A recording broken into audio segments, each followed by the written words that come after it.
एक आदमी जो हाई स्कूल की शिक्षा भी पूरी नहीं कर पाया, गरीब परिवार से था कि खर्चा चलाने के लिए उसे अपनी जवानी से ही नाश्ते की रेहड़ी लगाने से लेकर पेट्रोल पंप पर बंक अटेंडेंट का काम करना पड़ा, आगे चलकर दुनिया के रईसों में अपना नाम शुमार कर जाएगा।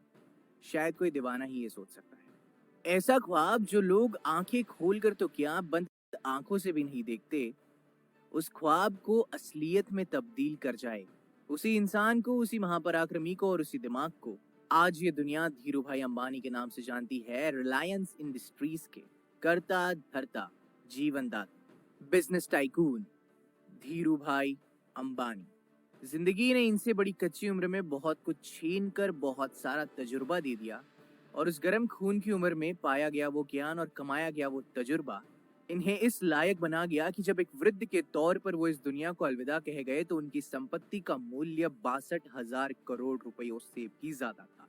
जिस इंसान ने एक एक रुपए की कीमत का आभास किया है, तो अपना इतना बड़ा ये एम्पायर, साम्राज्य और अपनी खुद की एक दुनिया बहुत बलिदान, बहुत मेहनत, खुद पर अटूट विश्वास और उस सपने के लिए लगन और प्यार के बलबूते पर ही खड़ा कर पाया। एक आम चेहरा जिसने हर एक गरीब को उम्मीद दी कि सफल होने के लिए पैसा नहीं, अपनी नीयत चाहिए। सफलता उन्हीं को मिलती है, उन्हीं को प्राप्त होती है जो उसके लिए रिस्क उठाने के लिए तैयार होते हैं। धीरूभाई ने हर बार साबित किया कि जोखिम लेना व्यवसाय का नहीं, आगे बढ़ने का मंत्र है। इनका जन्म 28 दिसंबर 1932 को गुजरात के जूनागढ़ के एक छोटे से गांव चोरावड़ में धीरजलाल हीरालाल अंबानी नाम से हुआ। पिता गोवर्धन भाई अंबानी एक शिक्षक, एक टीचर, और माता श्री जमुनाबेन एक सामान्य हाउसवाइफ थी।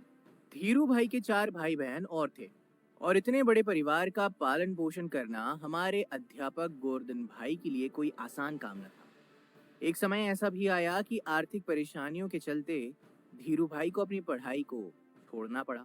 उनकी स्कूल की शिक्षा भी आधी अधूरी रह गई। पिता की मदद करने के लिए धीरू भाई ने यूं ही छोटे मोटे काम करने शुरू कर दिए। लेकिन कोई भी इंसान सफलता के कदम रातों रात नहीं चूमता।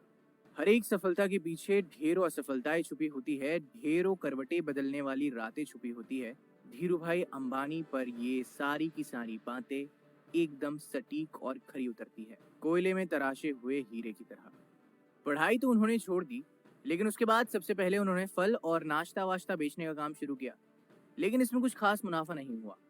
फिर उन्होंने अपना दिमाग लगाया और गांव के पास ही एक धार्मिक पर्यटन स्थल पर, गिरनार जिसका नाम है, वहां पकोड़े बेचने का काम शुरू कर दिया। ये काम पूर्ण तरह आने वाले पर्यटकों पर निर्भर था, जो साल के कुछ समय तो अच्छा चलता था, बाकी समय इसमें कोई खास मुनाफा नहीं होता था। धीरू भाई ने इस काम को भी कुछ समय बाद बंद कर दिया। अपने बिजनेस में धीरू भाई को भी असफलताएं मिली। बड़े से बड़ा खिलाड़ी भी जीत का स्वाद हार के कई घूंट पीने के बाद ही चखता है। बिजनेस में मिली ये पहली 2 असफलताओं के बाद उनके पिता ने उन्हें नौकरी करने की सलाह दी, लेकिन नौकरी के दौरान भी बिजनेस। कैसे? धीरूभाई के बड़े भाई रमणीक भाई उन दिनों यमन में नौकरी किया करते थे। उन्हीं की मदद से और उन्हीं की पहचान से धीरू भाई को भी यमन जाने का मौका मिला।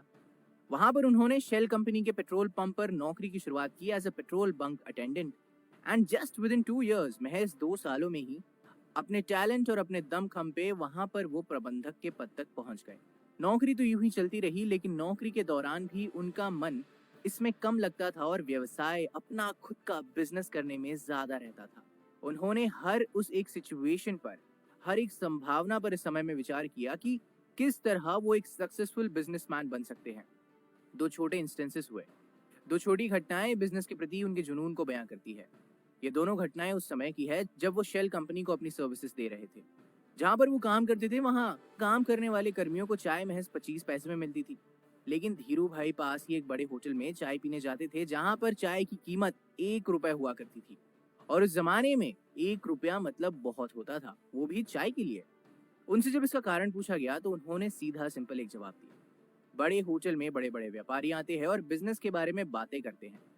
वहां तक अपनी पहुंच, अपना कॉन्टैक्ट और अपनी रीच बनाने के लिए, इस एक रीजन के लिए वो 25 पैसे की जगह 1 रुपए की चाय में अपना पैसा इन्वेस्ट करने में समझदारी मानते थे। ऐसी छोटी छोटी बारीकियां ही इस लड़के को बना गई धीरू भाई अंबानी। धीरू भाई ने अपने ही तरीके से बिजनेस मैनेजमेंट की शिक्षा ली। आगे चलकर वॉर्टन और हॉवर्ड से पारंपरिक ट्रेडिशनल तरीके से डिग्री लेने वालों को इन्होंने अपने यहाँ पर नौकरी पर रखा। इसी तरह दूसरी एक और घटना है जो उनकी पारखी नजर और उनके विजन को और अवसर को सेंस करने की क्षमता की ओर इशारा करती है। हुआ ये कि उन दिनों यमन में चांदी के सिक्कों का प्रचलन था। धीरू भाई को यह एहसास हुआ कि इन सिक्कों की चांदी का मूल्य सिक्कों के मूल्य से ज्यादा है, तो क्यों ना इसके साथ कुछ किया जाए। उन्होंने लंदन की एक कंपनी को इन सिक्कों को गलाकर आपूर्ति करनी शुरू कर दी। यमन की सरकार को जब तक इस बात का पता चला, वे मोटा मुनाफा कमा चुके थे। ये दोनों घटनाएं इशारा कर रही थी कि धीरू भाई कुछ बड़ा करने के लिए बने हैं और एक सफल बिजनेसमैन बनने के उनके अंदर सारे गुण हैं। लेकिन चुनौतियां और उसके साथ आने वाली सफलता हर कामयाब इंसान के सफर का हिस्सा होते हैं। यमन में धीरू भाई का समय बीत रहा था कि वहां आजादी के लिए लड़ाई शुरू हो गई और ढेरों भारतीयों को यमन छोड़ जाना पड़ा। इस परेशानी के आलम में धीरू भाई को भी यमन छोड़ना पड़ा। ईश्वर ने एक सफल बिजनेसमैन बनाने के लिए सिचुएशंस, परिस्थितियां गढ़नी शुरू कर दी। इस नौकरी के चले जाने के बाद उन्होंने नौकरी की जगह बिजनेस, अपना खुद का बिजनेस, अपना खुद का धंधा करने का निर्णय लिया। लेकिन व्यवसाय शुरू करने के लिए पैसों की जरूरत थी। धीरू भाई के पास इन्वेस्टमेंट के लिए कोई बड़ी रकम नहीं थी, इसलिए उन्होंने अपने मामा त्र्यंबकलाल दामाणी के साथ मसालों और शक्कर के व्यापार की शुरुआत की। यहीं पर रिलायंस कमर्शियल कॉरपोरेशन की नींव पड़ी। इसके बाद रिलायंस ने सूत के कारोबार में प्रवेश किया। कपड़ा, सूत, यहाँ भी सक्सेस ने धीरू भाई के कदम चूमे और जल्द ही वो बॉम्बे सूत व्यापारी संघ के कर्ता धर्ता बन गए। ये बिजनेस रिस्क और जोखिमों से भरा हुआ था और उनके मामा को जोखिम पसंद नहीं था, इसलिए जल्द ही दोनों के रास्ते अपने अपने अलग हो गए। इससे रिलायंस पर कोई खास फर्क नहीं पड़ा और 1967 में रिलायंस टेक्सटाइल्स अस्तित्व में आए। इसी साल रिलायंस ने अहमदाबाद के नरोदा में टेक्सटाइल मिल की स्थापना की। विमल की ब्रांडिंग ऐसी हुई कि जल्द ही ये हर घर में पहचाना जाने लगा और विमल का कपड़ा मतलब भारतीय नाम बन गया। विमल दरअसल उनके बड़े भाई रमणीक लाल के बेटे का नाम था। इन्हीं सारी स्ट्रगल्स का सामना करते हुए, हर एक चुनौती को स्वीकार करते हुए और हर एक चुनौती को जीत का मुंह तोड़ जवाब देते हुए इसी बीच उनका विवाह कोकिला बेन से हुआ, जिनसे उन्हें 2 बेटे, जो कि सब जानते हैं, मुकेश अंबानी और अनिल अंबानी, तथा 2 बेटियां दीप्ति और नीना हुई। उन्होंने इसके बाद कभी पीछे मुड़कर नहीं देखा, क्योंकि कोई सवाल ही पैदा नहीं होता था। रिलायंस ने कपड़ों के साथ पेट्रोलियम और दूरसंचार, टेलीकॉम इंडस्ट्री जैसी कंपनियों के साथ भारत की सबसे बड़ी कंपनी बनने की तरफ अग्रसर हुई। इन सब के बीच धीरू भाई अंबानी पर सरकार की कई नीतियों को प्रभावित करने और नीतियों की कमियों से, लूप होल से लाभ कमाने, प्रॉफिट कमाने के आरोप भी लगते रहे।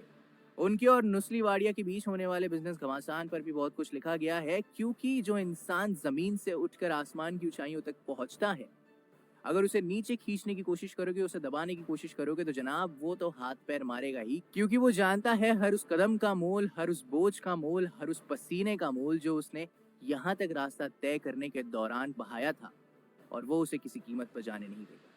अगर उनसे लड़ना है तो उन्हीं की तरह बनकर लड़ना है। लेकिन धीरू अंबानी एक है, अनेक नहीं। उनके जीवन से प्रेरित एक फिल्म बनाई गई, गुरु, जिसमें अभिषेक बच्चन ने काफी उम्दा काम किया। ऐश्वर्या राय ने उनकी पत्नी का किरदार निभाया। ये पिक्चर धीरू भाई अंबानी के जीवन को बहुत ही बेहतरीन तरीके से दर्शाती है और हम जैसे आम इंसानों को ये उम्मीद दिलाती है कि अगर सपने देखने की हिम्मत है तो उन्हें पूरा करने के लिए मेहनत करने की भी हिम्मत होनी चाहिए। और अगर आप अपने सपने से उतना प्यार करते हैं कि अगर वो पूरा ना हो तो आपकी जिंदगी का कोई अर्थ नहीं, तो आप बाय हुक और बाय क्रुक एंड डेफिनेटली अपनी मेहनत से उसे पा सकते हैं, कमा सकते हैं और लोगों के जीवन में फर्क ला सकते हैं। धीरू भाई अंबानी आगे बढ़े, लेकिन अपने साथ अपने अनगिनत शेयर होल्डर्स को भी आगे लेकर बढ़े। लोगों का घर परिवार चला, लोगों की बच्चियों की शादियां हुई, लोगों ने दुआएं दी और इसी कारण से धीरू भाई अंबानी आज हिंदुस्तान में वो नाम है जो है। अमिताभ बच्चन जब अपने खराब दौर से गुजर रहे थे तो उन्होंने उनका हौसला बढ़ाया और उनके लिए एक गुरु, एक बड़े भाई के रूप में सामने आए। ऐसी कीर्तिमान, ऐसी पर्सनैलिटी, ऐसा चरित्र धीरू भाई अंबानी का। लगातार बढ़ते बिजनेस के बीच उनका स्वास्थ्य थोड़ा खराब हुआ और 6 जुलाई 2002 को उनकी मृत्यु हो गई। मृत्यु के बाद उनके काम को बड़े बेटे मुकेश अंबानी ने संभाला और अब भी संभाल रहे हैं और आने वाले 1000 सदियों तक, जब तक इस दुनिया में सूरज और चांद रहेगा, रिलायंस इंडस्ट्रीज का नाम रहेगा, क्योंकि ये नींव बड़ी जोरदार और बड़ी जबरदस्त डाली है मेरे भाई धीरू भाई अंबानी ने, और ये कोई तबाह नहीं कर सकता। धीरू भाई अंबानी आप जैसे और मुझ जैसे आम इंसानों में से उठा हुआ एक लड़का, जिसने सिर्फ एक सपना देखा था कि हिंदुस्तान की सबसे बड़ी कंपनी बनाऊंगा और लोगों को अच्छा जीवन जीने की उम्मीद दिलाऊंगा। सपना देखा, थोड़ी डेयरिंग की, बहुत रिस्क लिया और जी गया अपनी जिंदगी मरकर भी हमारी यादों में अमर, बिजनेस गुरुज की किताबों में अमर। अगर किसी ने 5 मिनट दिए हैं तो 4.5 मिनट में सब कुछ खत्म करके चले जाना।